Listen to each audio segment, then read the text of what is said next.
بسم اللہ الرحمن الرحیم۔ آج کے لیکچر کی طرف چلتے ہیں۔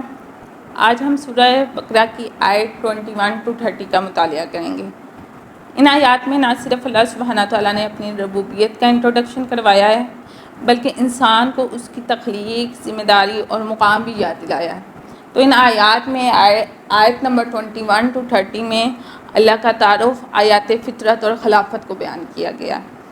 تو چلیں دیکھتے ہیں اللہ سبحانہ تعالیٰ کیا فرما رہے ہیں۔ یا ایھا الناس اعبدوا ربکم الذی خلقکم والذین من قبلکم لعلکم تتقون۔ اے لوگو، اپنے رب کی عبادت کرو جس نے تمہیں اور تم سے پہلے لوگوں کو پیدا کیا تاکہ تم پرہیزگار بن جاؤ۔ الذی جعل لکم الارض فراشا والسماء بناء وانزل من السماء ماء فاخرج به من الثمرات رزقا لکم فلا تجعلوا للہ اندادا وانتم تعلمون۔ وہی ہے جس نے تمہارے لیے زمین کو بچھونا اور آسمان کو چھت بنایا اور آسمان سے پانی برسایا، پھر اس سے تمہارے لیے پھل پیدا کیے، بس تم اللہ کے ساتھ کسی کو شریک نہ ٹھہراؤ، حالانکہ تم جانتے ہو انسانوں کو مخاطب کر کے دعوت عبادت دی گئی ہے۔ دلیل کے طور پر تخلیق کا ذکر ہے۔ کائنات کی تخلیق میں اللہ کی ربوبیت بیان کی گئی ہے۔ زمین کی ساخت، آسمان کا تحفظ، بارش کا نظام اور رزق کی فراوانی جیسے دلائل ہیں۔ وَإِن كُنتُمْ فِي رَيْبٍ مِّمَّا نَزَّلْنَا عَلَىٰ عَبْدِنَا فَأْتُوا بِسُورَةٍ مِّن مِّثْلِهِ وَادْعُوا شُهَدَاءَكُم مِّن دُونِ اللَّهِ إِن كُنتُمْ صَادِقِينَ۔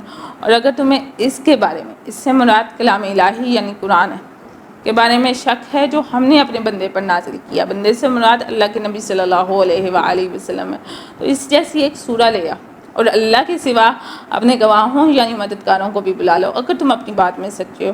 فَإِن لَّمْ تَفْعَلُوا وَلَن تَفْعَلُوا فَاتَّقُوا النَّارَ الَّتِي وَقُودُهَا النَّاسُ وَالْحِجَارَةُ أُعِدَّتْ لِلْكَافِرِينَ۔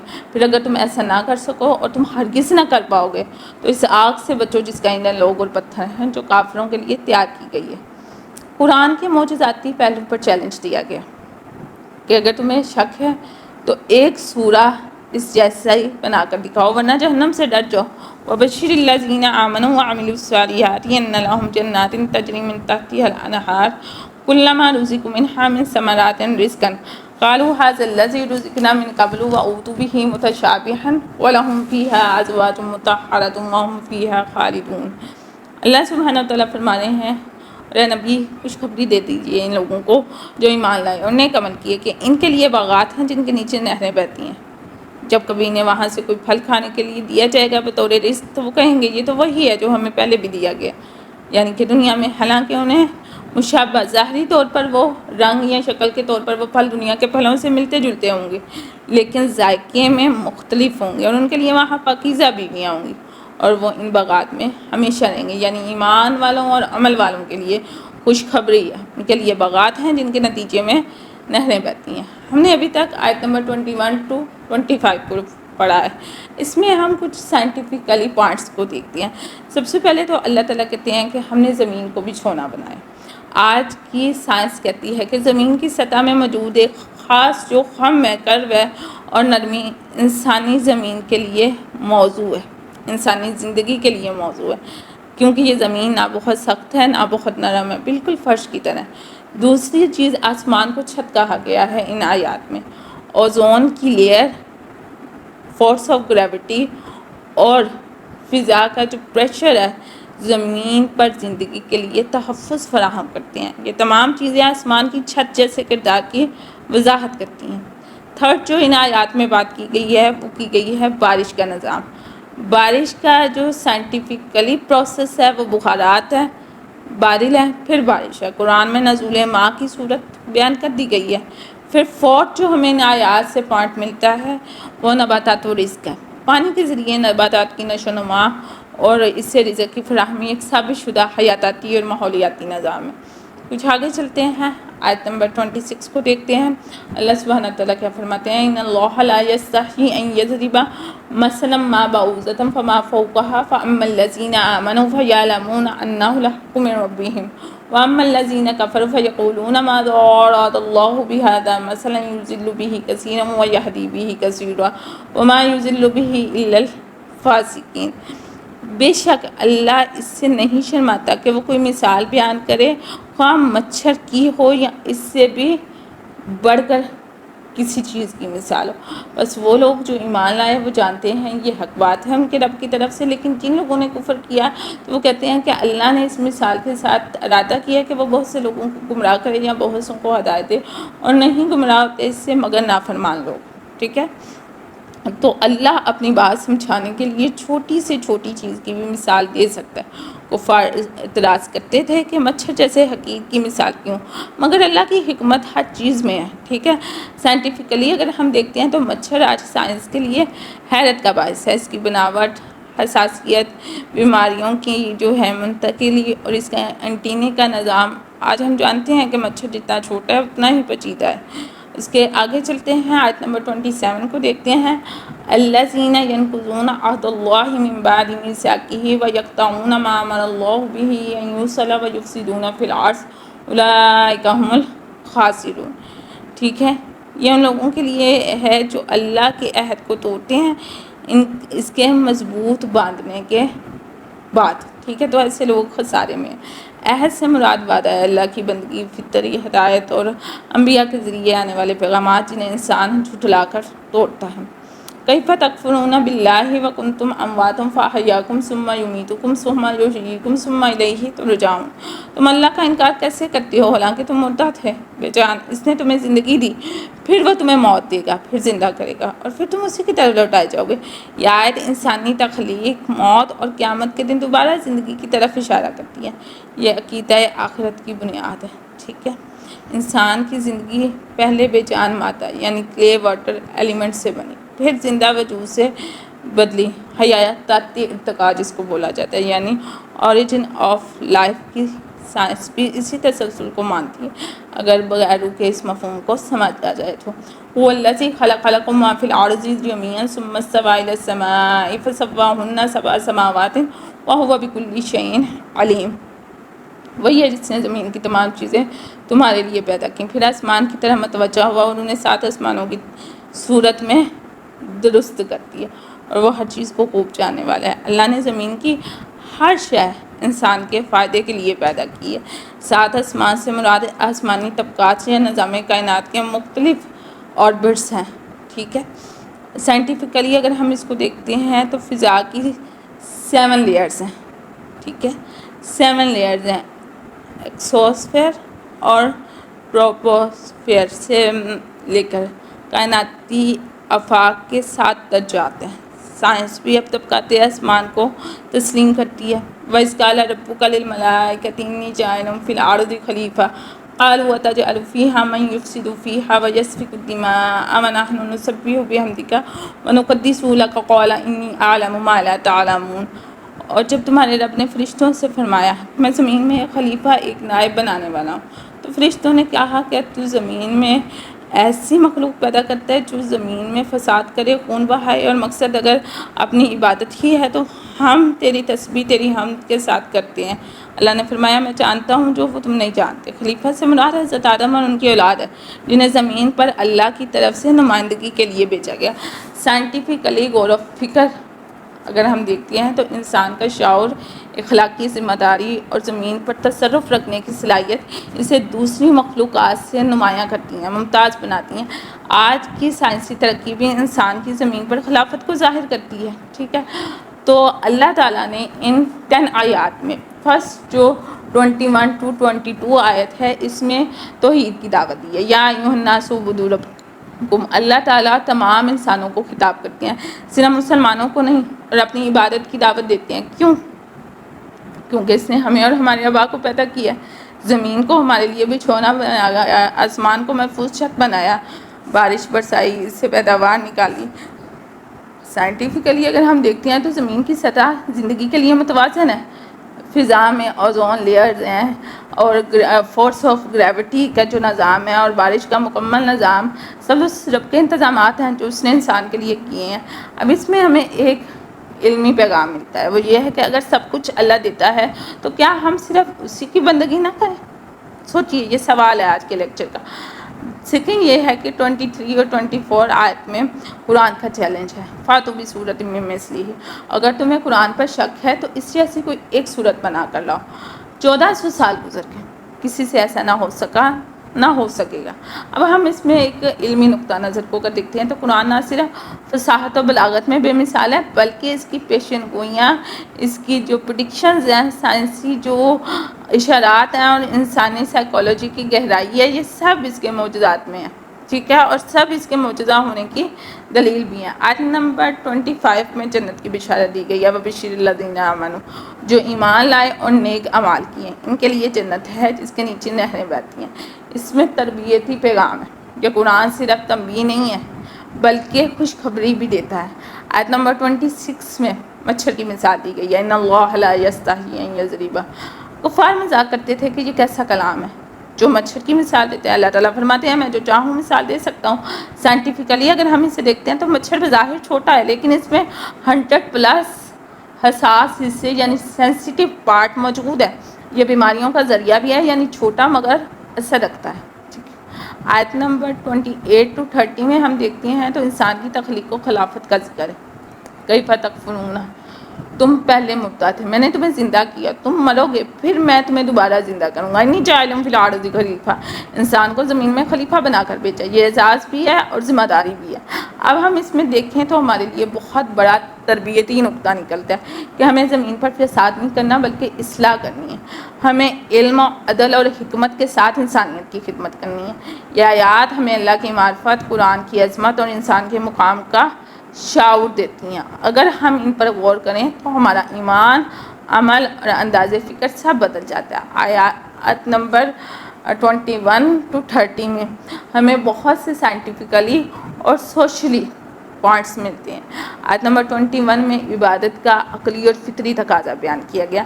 سائنٹیفکلی اگر ہم دیکھتے ہیں تو انسان کی تخلیق اور وجود کے پس پردہ پیچیدہ نظام ہے۔ ڈی این اے، سیلز، برین ایک خالق کی طرف رہنمائی کرتے ہیں۔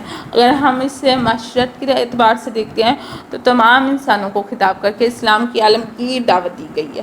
عبادت انسان کو غرور سے بچا کر بندگی سکھاتی ہے۔ اگر ہم آیت نمبر 22 کو دیکھتے ہیں تو ہمیں زمین، آسمان، پانی، رزق ان سے انٹروڈیوس کروایا گیا ہے ان چیزوں سے۔ سائنٹیفکلی ہم اس کو دیکھتے ہیں تو ارتھس بایوسفیر، رین سائیکل، گریویٹیشنل بیلنس اور ایگریکلچر سب ایک مکمل نظام کی عکاسی کرتے ہیں۔ اگر ہم اسے معاشی لحاظ سے دیکھتے ہیں تو انسان کے لیے کائناتی نعمتوں کی یاد دہانی ہے، شکر گزاری ہے، قناعت ہے، بیلنسڈ ہے اور توازن کا ایک جو ہے نا درس دیا گیا۔ آیت نمبر 23 میں قرآن کا چیلنج ہے۔ سائنٹیفکلی ہم دیکھتے ہیں تو قرآن کا اسلوب ہے، ساخت اور معنوی نظام انسانی تخلیق سے بالا تر ہے، ٹھیک ہے۔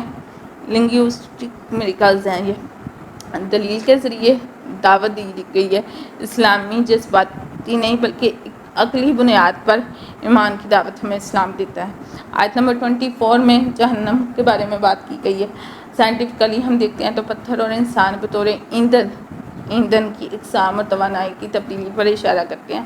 اگر ہم معاشی لحاظ سے دیکھتے ہیں تو انکار حق کی معاشرتی قیمت، فساد، ظلم، روحانی اور سماجی بربادی اس کی بات ہے۔ اب آیت نمبر 25 کو اگر دیکھتے ہیں تو جنت کی بشارت دی گئی ہے۔ سائنٹیفکلی ہم دیکھتے ہیں تو نہروں، پتھروں اور جوڑوں کو بیان کیا گیا ہے۔ انسانی فطرت کی اعلیٰ خواہشات کی تکمیل کا بیان ہے یہ۔ اور معاشی لحاظ سے اگر ہم دیکھتے ہیں تو صالح معاشرہ بنانے کی ترغیب دی گئی ہے، ٹھیک ہے۔ ایمان پلس عمل از اکول ٹو امن، امید، خوشی۔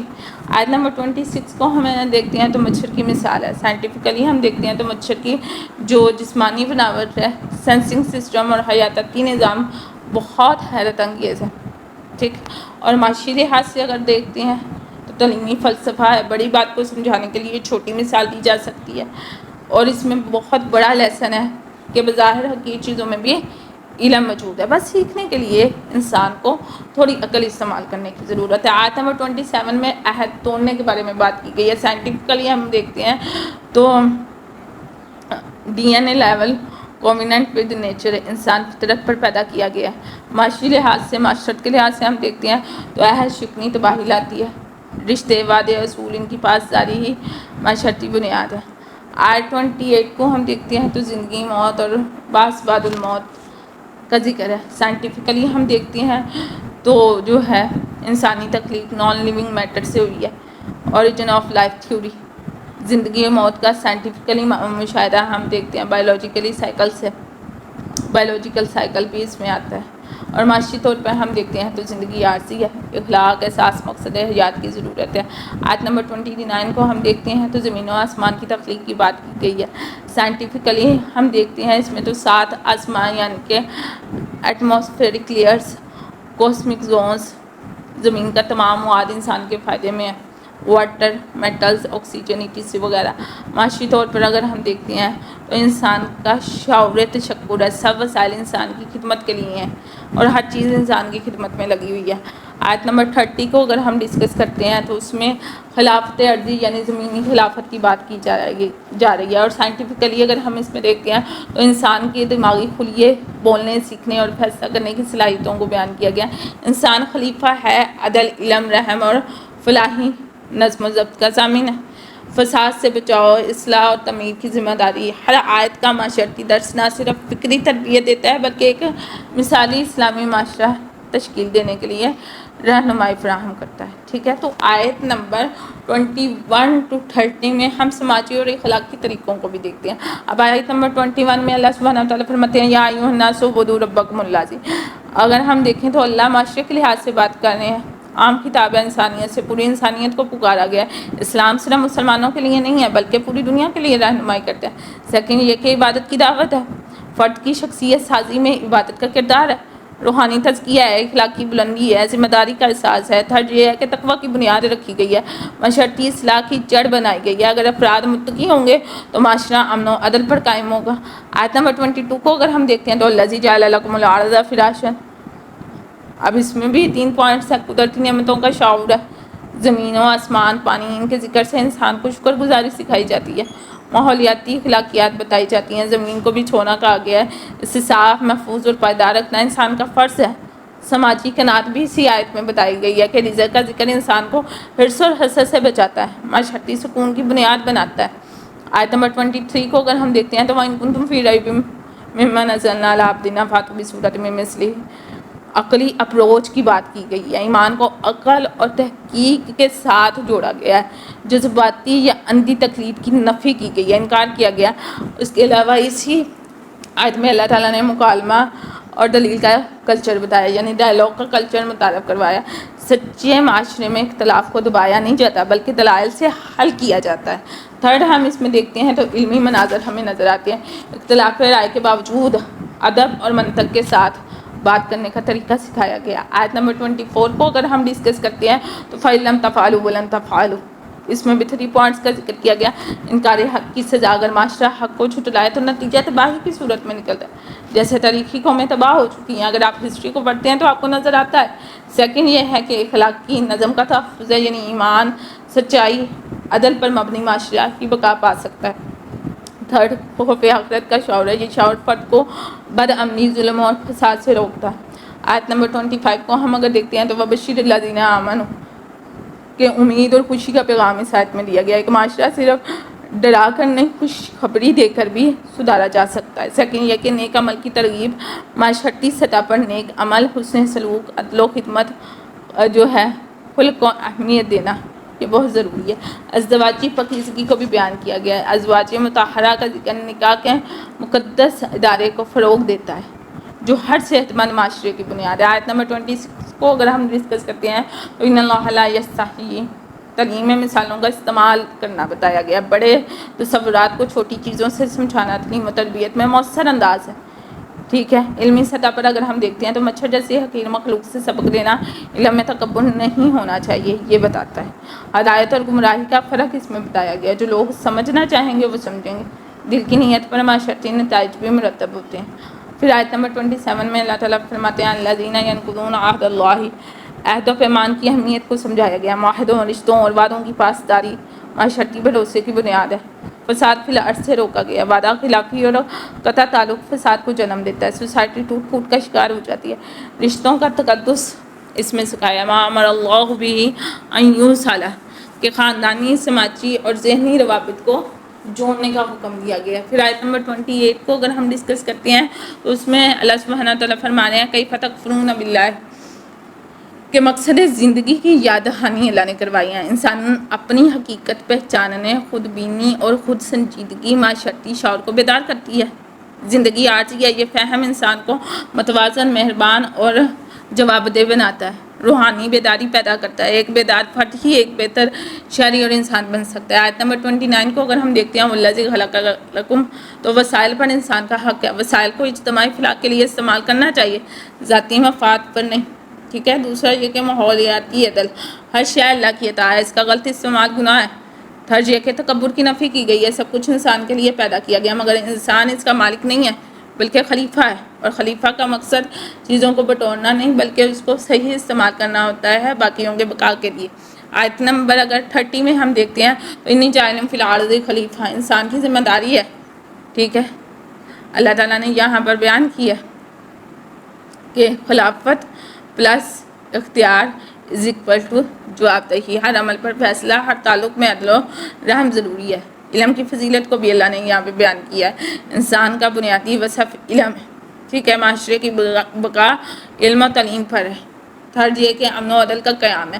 خلافت ارضی یعنی زمین کی خلافت کا اصل مقصد ایک ایسا سماج جہاں علم، انصاف، اخلاق اور تعمیر کو فروغ دیا جائے۔